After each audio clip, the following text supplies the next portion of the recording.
প্রশাসনের মধ্যে বিভিন্ন প্রতিষ্ঠানে থেকে তারা বিভিন্নভাবে ষড়যন্ত্রে লিপ্ত রয়েছে।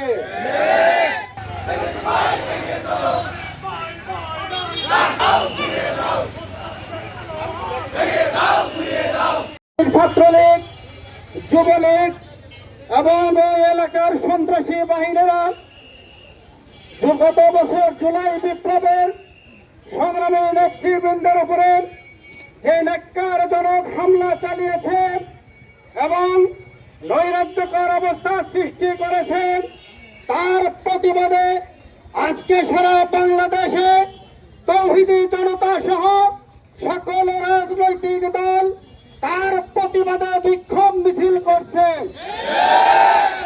তার অংশ হিসাবে এনায়েতপুর থানা জামাত ইসলামীর উদ্যোগে আমরা গতকালকের ঘটনার জন্য তীব্র নিন্দা এবং প্রতিবাদ জানাই। বান্ডেল থাকলে প্রতি সেনমানিতে টাকা বাঁচবে। বিকাশ সেনমানি বান্ডেল কিনে জিতুন প্রতি লেনদেনে। গত বছর জুলাই বিপ্লবের মাধ্যমে এই দেশ দ্বিতীয়বারের মতো স্বাধীনতা লাভ করার পরেও আওয়ামী সন্ত্রাসীদের এবং ফ্যাসিবাদের দোসরেরা এখনো এই দেশে নৈরাজ্যকর পরিস্থিতি সৃষ্টি করার জন্য বিভিন্নভাবে পায়তারা করে যাচ্ছে। বাংলাদেশের একটি উল্লেখযোগ্য জেলা হচ্ছে গোপালগঞ্জ। গোপালগঞ্জ আধিপত্যবাদী ভারতের কোন অংশ নয়। গোপালগঞ্জ এই দেশের একটি জেলা। এই জেলায় সকল আওয়ামী সন্ত্রাসীরা একত্রিত হয়ে বাংলাদেশের স্বাধীনতা সার্বভৌমত্বকে ভুলণ্ঠিত করার জন্য বিভিন্নভাবে ষড়যন্ত্র করে যাচ্ছে। শুধু তাই নয়, এই এলাকা সহ সারা বাংলাদেশে আওয়ামী দোসরেরা প্রশাসনের মধ্যে বিভিন্ন প্রতিষ্ঠানে থেকে তারা বিভিন্নভাবে ষড়যন্ত্রে লিপ্ত রয়েছে। আমরা দায়িত্বহীন ভাষায় ঘোষণা করতে চাই, এই দেশে কোনো ফাঁসিবাদের জায়গা নাই, এই দেশে কোনো চাঁদাবাদের জায়গা নাই, এদেশে কোনো সন্ত্রাসীর জায়গা নাই।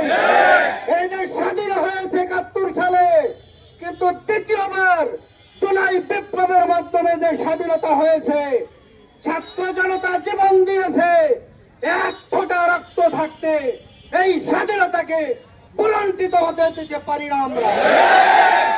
সংগ্রামী বন্ধুরা আমার, আপনাদেরকে সতর্ক করে দিতে চাই, কোন এলাকায় কারোর বাড়িতে, কোন ব্যবসা প্রতিষ্ঠানে কোন চাঁদাবাজ, কোন সন্ত্রাসী, কোন ফাঁসিবাদের দোসর যদি সন্ত্রাসী কার্যকলাপ চালায়, চাঁদাবাজ চাঁদা দাবি করে, আপনারা তাকে ধরে পুলিশে সাপোর্ট করবেন।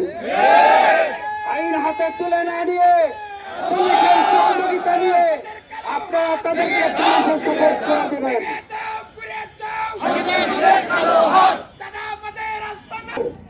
আপনাদের উদ্দেশ্যে বলতে চাই, গতকালকের যে গোপালগঞ্জের ন্যাক্কারজনক ঘটনা হয়েছে, সেই ঘটনায় আমরা দেখতে পেয়েছি সেখানকার প্রশাসন নীরব ভূমিকা পালন করেছে।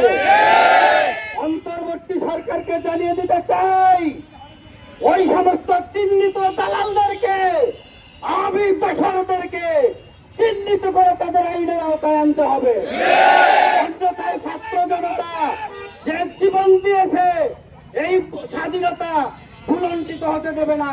দ্বিতীয়বার আবার মাঠে নামা লাগলে মাঠে নামবে, তবু এই দেশ বাতিলের হাতে তুলে দিতে রাজি হয়। বন্ধুরা আমার, আমাদের মিছিল